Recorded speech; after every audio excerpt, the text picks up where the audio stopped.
안녕하세요. 나경수 교수입니다. 8장의 세 번째 영상입니다. 자, 이번 수업 시간에는요, 전자친화도에 대해서 배워보도록 하겠습니다. 자, 전자친화도 어떤 개념이 떠오르나요? 전자랑 얼마나 친하냐를 이야기하는 용어겠죠. 자, 맞습니다. 지난 영상에서 이온화 에너지에 대해서 배웠었는데요. 이온화 에너지는 기체 상태의 원자에서 전자를 하나 떼어내서 양이온을 만들 때 필요한 에너지를 이야기했었습니다. 자, 그런데 전자친화도는요, 이 이온화 에너지와 꽤 반대되는 개념이라고 생각을 하시면 되는데요. 전자랑 얼마나 친하게 지내는지를 이야기하는 개념이고, 좀 더 구체적으로는요, 원자가 전자를 받아서 음이온을 만들 때 에너지의 출입을 가지고 설명하는 개념입니다. 자, 다시 말씀을 드리면, 이온화의 에너지는 양이온을 만들 때에 대한 이야기고요. 전자친화도는 음이온을 만들 때에 대한 이야기라고 생각하면 되겠습니다. 자, 본격적으로 배워보도록 하겠습니다. 전자친화도는 영어로는 일단 일렉트론 어피니티입니다. 약어로는 EA라고 하는데요. 자, 여기서 중요한 건 전자친화도에 대해서 두 가지 개념이 통용되고 있습니다. 두 가지 모두에 대해서 배워볼 텐데요. 일단은 일반학 교재마다 전자친화도 값의 부호에 대한 혼선이 존재하고 실제로 두 가지 다른 관례가 같이 사용되고 있습니다. 자, 제가 두 가지 교재에 대한 내용을 각각 설명을 하도록 하겠습니다. 일단 레이몬드 창의 일반화학과 스티븐 줌달의 일반화학 둘 다 지금 현재 완전히 다른 부호를 갖는 전자친화도를 설명하고 있습니다. 두 교재의 전자친화도에 대한 물리적 개념도 같고 숫자도 같은데 부호만 다릅니다. 자, 그 이유에 대해서 설명을 드리면요. 우선 창의 일반화학부터 말씀을 드릴게요. 창의 일반화학에서 정의하는 전자친화도는 기체 상태, 자, 여기서도 역시 기체 상태입니다. 기체 상태에 있는 원자가 전자 하나를 받아들여 음이온을 형성할 때 발생하는 음의 에너지 변화. 자, 음이온이 될 때 출입하는 엔탈피에 음의 부호를 붙인 값이라고 되어 있습니다. 자, 이게 바로 전자친화도입니다. 창의 일반화학에서는 이렇게 가르치고 있어요. 자, 근데 줌달의 일반화학에서는 어떻게 되냐요? 자, 개념은 똑같아요. 기체 상태에 있는 원자가 전자 하나를 받아들일 때 음이온을 형성할 때까지는 똑같은데요. 그때 발생하는 에너지 변화를 그 자체를 그냥 전자친화도라고 합니다. 자, 이걸 식으로 써서 다시 설명을 해보면 여러분들 이해하기가 쉬운데요.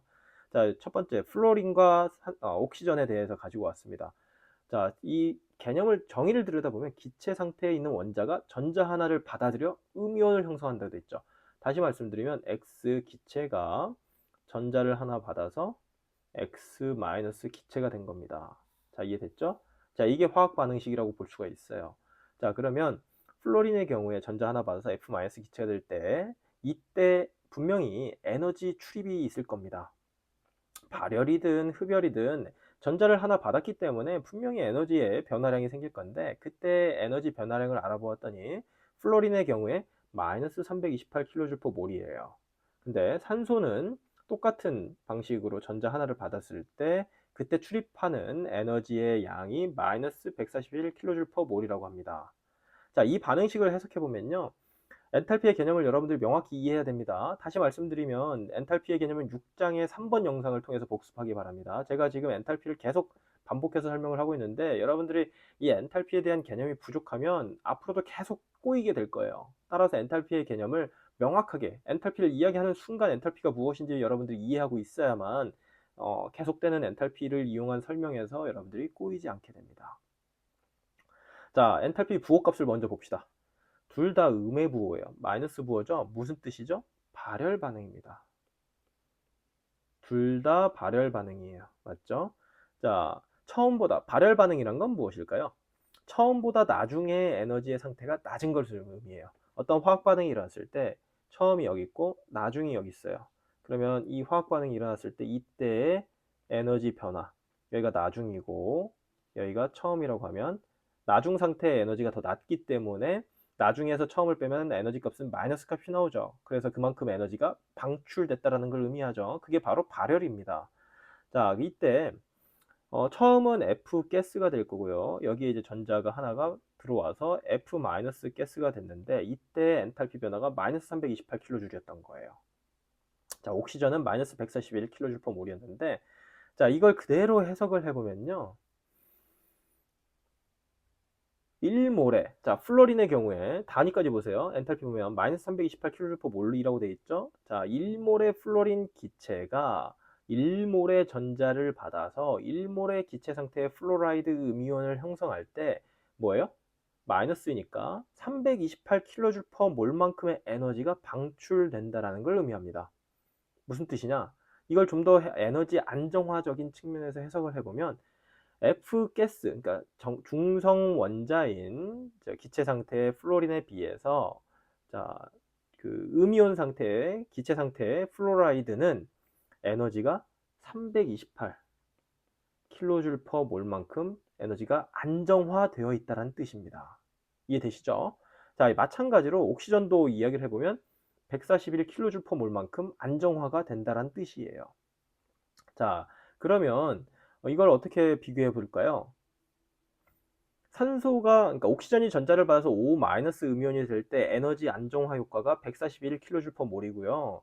이것은 곧 플로린에 비해서는 어떻단 소리예요? 안정화되는 정도가 작다는 뜻입니다. 다시 말하면 옥시전과 플로린 모두 전자를 받아서 O-와 F-가 될 때, 불필요한 건 지우도록 하겠습니다.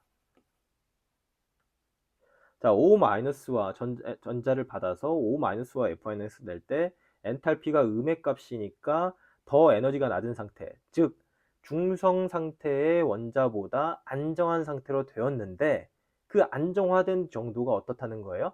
플로린이 훨씬 더 안정화가 더 많이 되었다는 뜻입니다.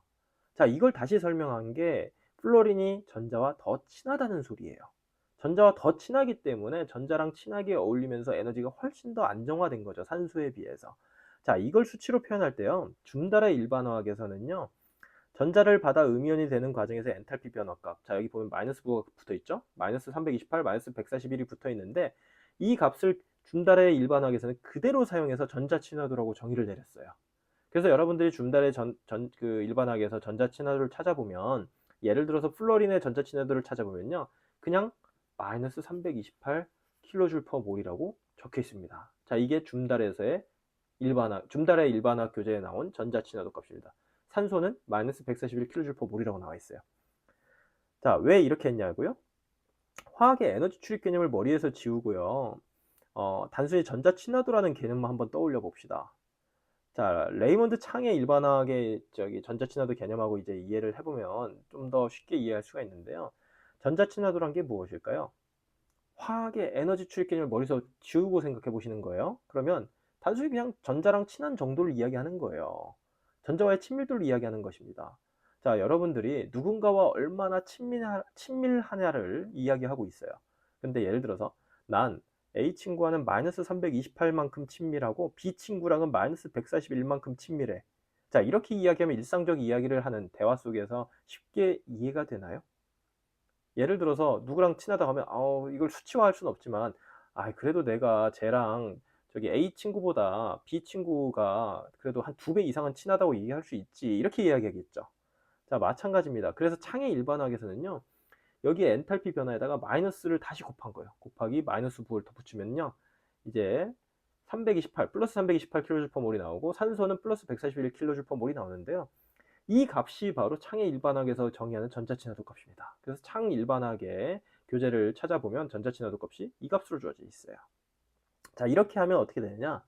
여러분들이 이제 일상 대화 속에서 나는 A 친구랑은 328만큼 친하고 B랑은 141만큼 친해. 그러면 이제 이 이야기를 A 친구랑 더 친하구나, 이렇게 이해하기가 쉽겠죠. B 친구에 비해서는 A 친구랑 한 2.5배 정도 더 친하구나 라고 이야기할 수가 있게 되는 거죠. 자, 그렇다고 해서 창의 일반학이 절대적으로 최선의 답이라고 볼 수는 없습니다. 자, 우리가 전자친화도를 여러 화학 반응에 적용해서 에너지의 흐름을 파악하는 과정이 있는데요. 이 과정에서 창의 정의대로 정의대로라면 주어진 전자친화도에 다시 마이너스 부호를 곱해야 됩니다. 그래서 그 값을 실제 엔탈피 변화로 정정해서 전환해서 생각을 해야 되고, 그러한 번거로움을 없애기 위해서 줌달에서는 그냥 이 실제 엔탈피 변화, 마이너스 자체로 나와 있는 이 엔탈피 변화 자체를 그냥 아무 조정 없이 전자친화도라고 정의를 한 거예요. 다시 정리하면 창의 일반화학은 조금 더 일상 대화 속 이해를 돕기 위해서 만든 정의라고 보시면 좋을 것 같고, 줌달의 일반화학은 단순히 화학의 에너지 흐름을 그대로 설명하기 위해서 다른 변화를 주지 않고 있는 그 자체로 사용한 정의라고 보시면 좋을 것 같습니다. 어쨌든 물리적인 상황 개념 기준으로 그 전자친화도에 대한 개념은 똑같습니다. 다시 말씀을 드리면 기체 상태의 원자가 전자 하나를 받아들여 음이온을 형성할 때의 그 에너지 변화를 어떻게 표현하느냐에 따라서 이제 창의 일반화학적 개념이냐 줌달의 일반화학적 개념이냐라고 분류할 수가 있겠습니다. 자, 일단 저는요, 이 수업에서는 창의 전자친화도 개념을 사용하도록 하겠습니다. 자, 여기 보면 이제 제가 주족 원소들, 자, 주족이라고 하면 1A, 2A, 그 다음에 가운데 끼어져 있는 전이금속 계열 빼고 3A, 4A, 5A, 6A, 7A, 8A 이것들을 우리가 이제 주족 원소라고 할 수 있는데요. 이 주족 원소들의 전자친화도를 정리해 보았습니다. 표에 나온 숫자를 보시죠. 예를 들어서 플러린에 대해서 한번 봅시다. 플러린 초록색으로 제가 일부러 표시를 해놨는데요. 할로겐 원소에 해당하는 플로린, 클로린, 브로민, 아이오딘의 전자친화도 값이 328. 자, 플러스입니다. 다 양수예요. 그런데 여러분들이 줌달의 일반화학을 보면요. 이렇게 마이너스 값이 그대로 붙어 있는 상태를 확인할 수 있을 겁니다. 자, 그런데 자, 다시 본론으로 들어와서 전자친화도의 경향성을 한번 들여다보면 할로겐 원소 보세요. 7A족에 있는 할로겐 원소 보면 전자친화도가 여기 지금 제가 주족 원소들로 정리되어 있는 것들에 비해서 다른 원소들에 비해서 어떤가요? 전자친화도가 꽤 높은 편에 해당합니다. 자, 이게 왜 그럴까요? 이 전자친화도가 크면 창의 일반화학에서 정의하는 전자친화도 값이 이제 양의 값인데요. 이게 값이 크면 뭘 의미하죠? 전자랑 그만큼 친하다는 뜻이에요. 전자를 그만큼 좋아한다는 뜻입니다. 전자를 그만큼 받아들이기 더 좋아한다는 뜻이에요. 자, 7A족 원소들은 어떤 원소죠? 주기율표에서 7쪽이고 최외곽 전자가 7개입니다. 다시 말하면 여러분들 옥텟 룰에 의하면 최외곽 전자가 8개가 채워질 때 안정하다라는 룰인데요. 그 룰에 의하면 7A족 원소들은 최외곽 전자가 7개인 상태이기 때문에 이제 한 개만 채우면 최외곽 전자가 8개가 되는 상태, 다시 말하면 옥텟 룰을 만족하는 상태가 되어지기 때문에 어디서 전자만 오면 굉장히 해피한 거예요. 따라서 전자 한 개를 아주 받아들이기가 쉬운 상태인 거죠. 따라서 전자친화도 값이 굉장히 큰 상태라고 할 수 있습니다. 이걸 역으로 생각을 해보면 F는 전자를 하나 받아가지고요. 가스 상태에서 F-가 될 때 어때요? 328. 다시 말하면 델타 H 엔탈피의 개념으로는 마이너스 328kJ/몰만큼 에너지가 방출된다는 소리예요. 다시 말하면 328kJ/몰만큼 굉장히 많은 양의 에너지 안정화 효과를 기대할 수 있다는 것이죠. 자, 그래서 이제 창의 일반화학에 정의되어 있는 전자친화도를 가지고 제가 계속 이야기를 하는데, 창의 교재의 기준으로 전자친화도가 주어져 있으면 엔탈피 변화를 이야기할 때는 마이너스 부를 다시 붙여야 된다라는 것도 기억하시기 바랍니다. 자, 이렇게 해서 전자친화도에 대한 이야기를 마무리하려고 합니다. 자, 바로 지난 영상 2번 영상에서는 이온화 에너지에 대한 이야기를 했고요. 자, 3번 영상에서는 전자친화도를 이야기했습니다. 자, 이 두 가지 개념을 각각 명확히 구분해서 설명할 수 있어야 되고요. 정의를 하는 과정에서 제가 특정 조건이 정의에 들어가 있다면 특정 조건까지도 정확히 기억해서 표현할 줄 알아야 된다고 얘기를 했었죠. 다시 한번 복습을 하면 이온화 에너지는 뭐였죠? 기체 상태, 바닥 상태의 원자로부터 최외곽 전자 한 개를 떼어내서 기체 상태의 양이온을 만들 때 필요한 에너지라고 정의하고요. 이온화 에너지는 항상 양수입니다. 그리고 1차, 2차, 3차, 4차로 갈수록 이온화 에너지는 무조건 증가합니다. 기억나시죠? 자, 전자친화도는 어떻게 되죠? 오늘 수업을 통해서 배웠죠. 기체 상태의 원자를 기준으로 하고 여기에 전자 한 개를 받아서 기체 상태의 음이온을 형성할 때 그때의 엔탈피 변화에 마이너스 부호를 다시 한번 곱해주면 창의 일반화학에서 정의하는 전자친화도고요. 마이너스 부호를 다시 곱하지 않고 그냥 엔탈피 변화 값을 그대로 활용하면 그게 줌달의 일반화학에서 정의하는 전자친화도입니다. 자, 이상으로 전자친화도에 대한 수업을 마치도록 하겠습니다.